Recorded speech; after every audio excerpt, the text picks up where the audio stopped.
MU chapigi lambi se yam phatre asi se nuti ge dumana nong lar ga leiradi asi lambi se laigada mandre hana ai wakhanda khallagal hojik lapune lambi se tamelong lambi se upun se leitre hojik khonsan gi jabe se ko asi gumba chubu ururoi upun pha ururoi hojik imphal dana hena phatre State asida drainage system Ningthina sem saba Heiba engineer Amata Leitaba Amagumna Imphal West ki Singjamaidagi Kawa Fawbagi highway asti Chahi Khudingi Esing Thumduna Leire lambi Esing Thumbagi mathakta lambi asigi mafum kayada potholes leivena lambi asida chatliba miyamda khudong chanaba kaya mayokna duna leire hiram asigi matangda akhanaba pawdam Hauze aina leizariba mafam asi Asian Highway number 2 Indo Myanmar Road haina sukhangnaba Kakwagi area dani hairiba mafam asi yengsinbinaba Leitaba Amagumna nong khajiktang chubagai khusiamgi ising ichaw thokpagi mami chawna tari hairiba khusiamgi ichaw asina maram oiraga lambi da chaliba myoising amandi nakheta leiriba myoising da khudongcha daba kaya ma mayoknari hairiba ising ichaw asigi mathakda lambi sida potholes kaya ma leibana maram oiraga chaliba myoising da khudongcha daba khaknatana accident kaya ma su mayoknari kangwaem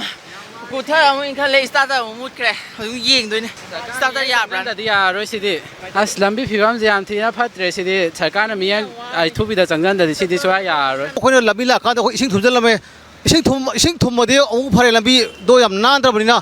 kugut mayam le bani na khoi thor ka tu salle isa soe adu duty ni na aso sang mayam na la on haibire khoi lakti adam ne khoi lam bana phte lawai thawai khoi lai adu duty di pusi ni ngamdre aina haning badi drain kai ge je phunjali jing je Fadaran sing topi ba lengang na adum ta hajaning e lami kari jidi adum jing jambira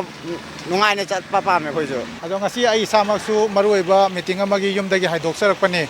ado lambi je chattaba ya da mina chale ado ai jo gari massage Leitaba je start mood crack ko lambi je water logging gi khata oedi phaba pothos me ama tholok paje ising jina thumjal lai kan da khoi pothos je kai lai ju khangdaba ana 4 wheeler gum da di khra shape su oeba 2 wheelers da di mu ke hen asi khudongsa da bai dare adan accident thokpa aba mi sokpa siba ya bagi phibam ni adana masi koi concern authority na mieng sangbiraga sai manak na puda leiba mioi sing da natana koi gi Manipur pumbagi miya mai dare lambi da sathosen toriba eno se masi matam chana koi gi lokhapam thokpa khongtang lokhalaga masi semjan bi gani haidana ai samaina ai thajaba thamjari mai kendra ga ni ga taina ba jaga je matam lebe khibak tane ising kadang chaw matam ising kadang thum matam ne ising nong kadang da matam ne sungya ya leiba condition je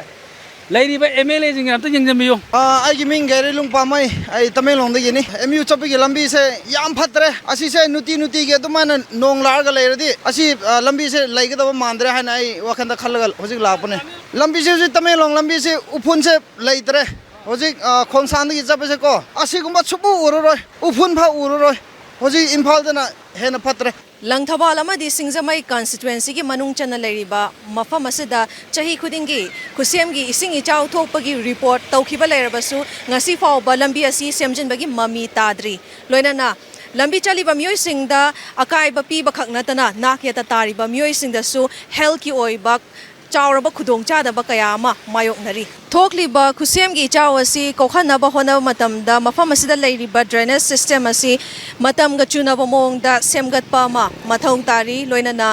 mari leinaba department singna kari karamba thabak paikhalakadage haibadudi yengminaba tari hiram asigi matangda paudam jeribi camera person Yohen ga loinana Elizabeth